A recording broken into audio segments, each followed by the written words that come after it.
So hello and welcome to this week's angling blog. This week you join us out on the banks of a local fishery and we're in search of carp and silvers. So this morning's been a bit of a drive around the northwest of England. We set off about 5 o'clock in the morning for the banks of the River Ribble in the dark. Arriving though, local rain has put the river unfishable on the float. So we've headed back down to where we live, and you do join us today on the banks of Flushing Meadows Fishery near Acton Bridge. Today very much is plan B. We had hoped to be on the river, so we're going to make the best of a bad situation, cumber together some type of rig and see what we can catch on maggot, hemp and corn. As you can see on screen now, we're well into autumn, all the colours are on the trees and it's a beautiful time to be on the bank. Before we do get into this week's blog though, I just want to say a huge thank you to everybody that subscribes to the channel, leaves the comments down below and enjoys the videos. The comments that you leave really are appreciated and thank you all very much. I'm glad that you all enjoy the channel. If you're out this weekend, the tightest of lines, and I really do hope you enjoy the video. Let's waste no time at all. Let's have a look at the side tray, the setup and how we're going to approach it. So spinning the camera around, you'll see we are on the Acton Lake today, and it has changed a lot since I was last here. The banking here has been reinforced. It's a bit wider down there, and you can see my uncle is fishing down there as well. Got plenty of features down this margin, but plumbing up, it just seems to be a bit more even down here. At rod tip we've got to about there where it's an even depth. So my thinking is just to target that area first, go easy, and we'll only go hard if we have to. Looking at the side tray, like I say, we were going on the river, so got a little bit of corn, got plenty of red maggot and plenty of that hinders hemp, and that is soaked in the beetling, so beautiful smell in the air. So nice simple bait tray, and hopefully be nice and positive and attract some carp into the swim. So setup wise, I've got my Corum Glide, which I always carry in the hold all now, and I'm thankful for today. I've got a reel there with 4-pound line. I'm hoping it's going to be enough. The carp aren't massive in here, but they go from anything from £1 to about 7 or 8, so I'm sure we'll have plenty of fun if we get a proper one. Into around in my tackle box, I've got one float and it's the only one that's in there, so I'm very lucky that I've carried it with me today. So we're going with a 4x14 edge float. You can see there's quite a bit of depth in the swim. We've got that down to a bulk of number 11 stots. So the swim does have a bit of depth to it in the margin, and I can guarantee this will definitely be the first time that a bait dropper has been seen on this commercial. But what it's going to do is it's going to get some bait down on the bottom. It's going to mean that we're not going to get any splashing or any noise from any bait that we're feeding, and hopefully we can sneak in some bait on the bottom and then carp can find it, and we're not going to attract loads of them silvers in. Don't mind catching the silvers, but we're going to do our best today to try and get in the carp. So we're going to put down a nice big bed of maggots and hemp with a bait dropper. That sun is going to play havoc today most definitely, but we're literally going rod tip with that bait dropper. I'm going to go straight down to the bottom like that, give it a good shake and up it comes. There you go, nice and empty. But all that bait now is on them bottom layers. We can just put that float in over the top.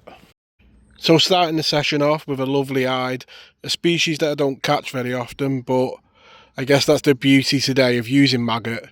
We're going to catch all species, aren't we?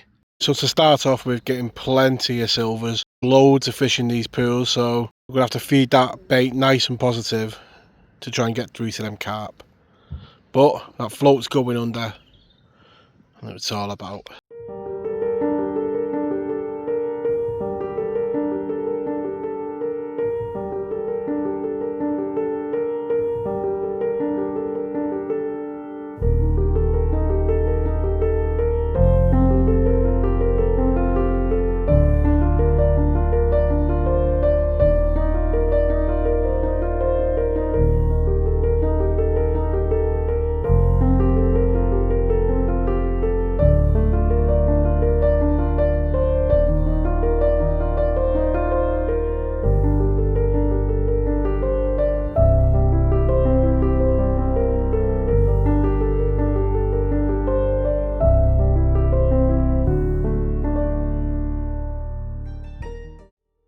And in between the carp, these eyed are keeping it interesting. Plenty of bites.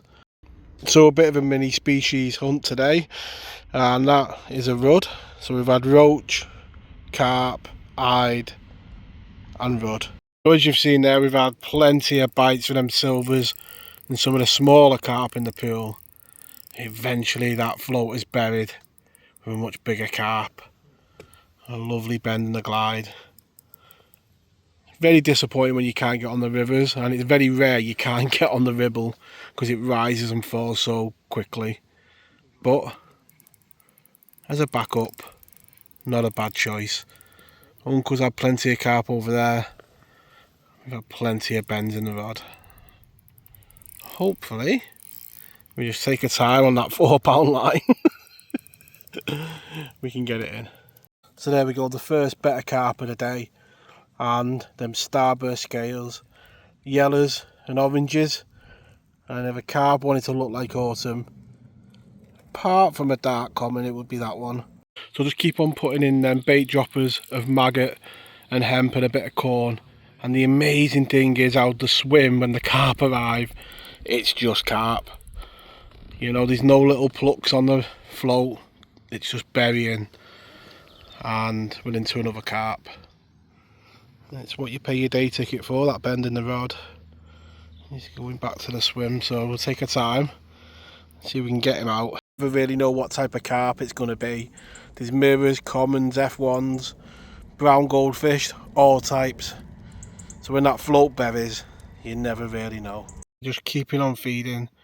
Them carp are now on the feed. It's warmed up a bit, and there's been plenty of sun on the water, and eventually them carp have just taken over the swim now, and it is plenty of bites from these carp. The reel spinning, bending the rod. You see there, another carp coming to the net.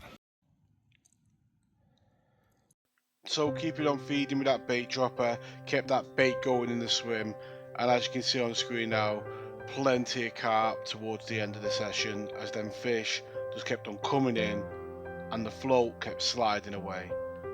All that remains now is for me to wish you all tight lines in your own fishing, and I'll catch you all next week. Tight lines.